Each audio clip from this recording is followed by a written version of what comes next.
Assalamualaikum warahmatullahi wabarakatuh ya. Jumpa lagi saudaraku Jumat Wage ya, dimanapun Anda berada ya. Tema kali ini tentang takut gagal ya. Tapi sebelum takut gagal ya, kita siapkan ya teman-teman ya, bahwasannya bulan-bulan yang akan datang itu tantangan, hambatan semakin berat ya, terutama soal ekonomi gitu ya. Ya itu tadi ya, karena besarnya pajak ya, yang diterapkan pemerintah, kebijakan ya, terus berpengaruh terhadap sembako ya. 9 bahan pokok makanan ini semakin hari semakin meningkat. Nah, itu yang perlu Anda persiapkan.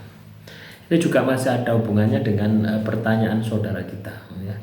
Kaitannya dengan dia sudah menikah 2 kali. Yang ketiga ini dia takut gagal gitu ya. Takut gagal lagi. Ya, teman-teman Jumat Wage ya, ketakutan itu wajar gitu loh ya, wajar saja ketakutan itu. Tapi kalau sampai ketakutan itu mensugesti Anda ya, maka Anda ini di dalam menjalani kehidupan ini tidak bisa loss ya. Akhirnya muncul pesimis, ragu-ragu. Kalau sudah ragu-ragu di awal pasti gagal. Ya, jadi kalau Anda sudah memutuskan katakanlah membangun rumah tangga lagi, kamu harus yakin 1000% gitu ya. Jangan ada ragu-ragu dengan masa lalumu ya, tapi jadikan pelajaran. Karena setiap orang itu beda gitu ya. Setiap orang itu watak sifat karakternya beda. Tapi kalau Anda gagal sampai 2 kali, 3 kali, berarti ada yang salah di dalam diri Anda yang Anda harus perbaiki gitu loh ya. Ya, jangan munculkan ketakutannya, tapi munculkan bagaimana supaya teman-teman Jumat Wage ini ya, selalu memperbaiki gitu loh ya. Belajar dari kesalahan. Ya, belajar dari kesalahan. Harus lebih sabar lagi ya. Nah, mungkin pernikahan pertama gagal karena selingkuh misalkan. Maka pernikahan kedua ya Anda harus waspada. Ya. Terus pernikahan kedua gagal karena ekonomi. Maka Anda harus mandiri gitu ya. Jadi setiap kegagalan, setiap peristiwa gagal di dalam kehidupan kita itu selalu ada pelajaran. Selalu ada ilmu. Dan itu adalah bagian dari perjalanan spiritual Anda. Dan setiap orang pasti beda. Ada yang gagal, ada yang berhasil. Ya. Paham ya? Yang gagal itu banyak ilmunya gitu loh ya. Kamu jangan pesimis, yang gagal itu banyak ilmunya. Kamu banyak mengamati, ya. Kamu banyak mengendalikan diri, ya. Kamu sedih, menangis, dan sebagainya. Artinya banyak peristiwa yang bisa kamu pelajari dari kegagalan yang pertama untuk menjadikan dirimu menjadi lebih baik lagi gitu loh. Ya. Jadi ketika kamu gagal, itu yang kamu evaluasi adalah dirimu gitu loh ya. Bukan ketakutanmu.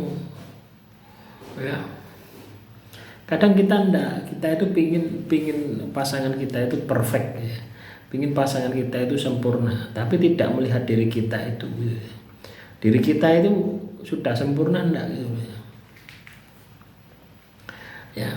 Jadi peristiwa yang katakanlah enggak enak ya, peristiwa katakanlah yang menyakiti Anda ya, jadikan pelajaran. Apa yang bisa saya perbaiki gitu. Dari kegagalan pertama, apa yang bisa saya perbaiki? Dari kegagalan kedua, apa yang bisa saya perbaiki? Ya. Lah, evaluasinya kamu mendapatkan yang ketiga. Ya. Ketika kamu dengan yang ketiga ini apakah gagal atau berhasil?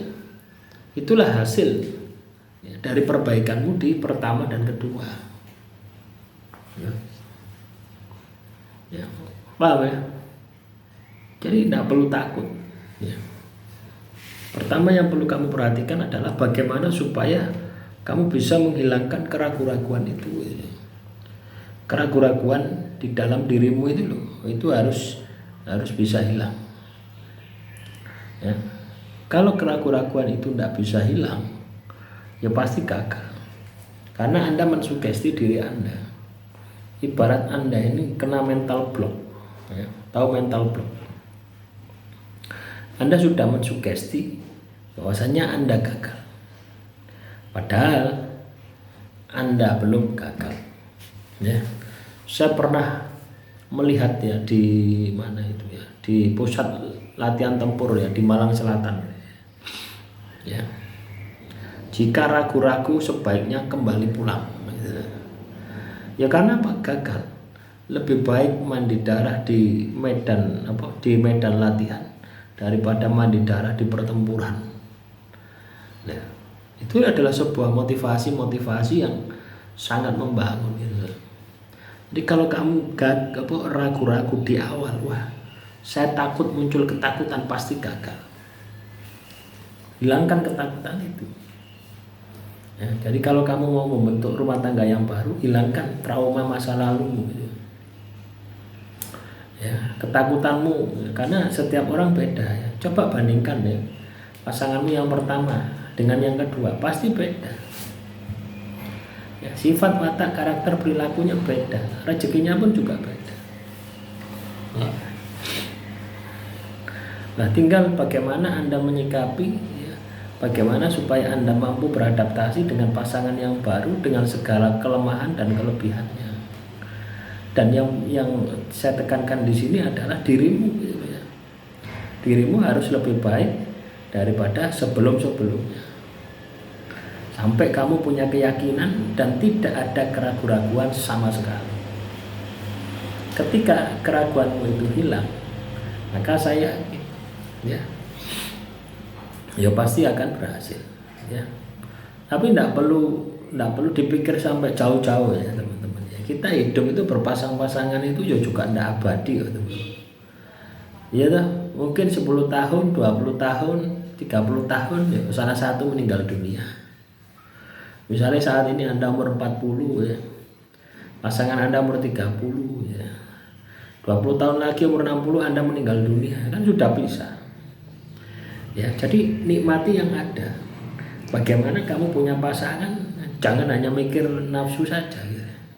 Tapi berpikirlah ini adalah bagian dari perjalanan hidup saya. Ini adalah bagian dari perjalanan spiritual saya gitu. Bagaimana ketika kamu punya pasangan, kamu bisa lebih dekat dengan Tuhan, bukan hanya untuk memuaskan ya nafsumu. Ya, lah ketakutan itu kan nafsu gitu. Ya, nafsu ingin dicintai, nafsu ini. Kalau niatmu seperti itu ya pasti gagal. Ya, demikian, semoga bermanfaat. Ya. Silakan ya teman-teman Jemaat Wage ya, dimanapun Anda berada. Kalau ada pertanyaan, tulis saja di kolom komentar ya. Akhirul kalam, wassalamualaikum warahmatullahi wabarakatuh. Salam rahayu, rahayu, rahayu.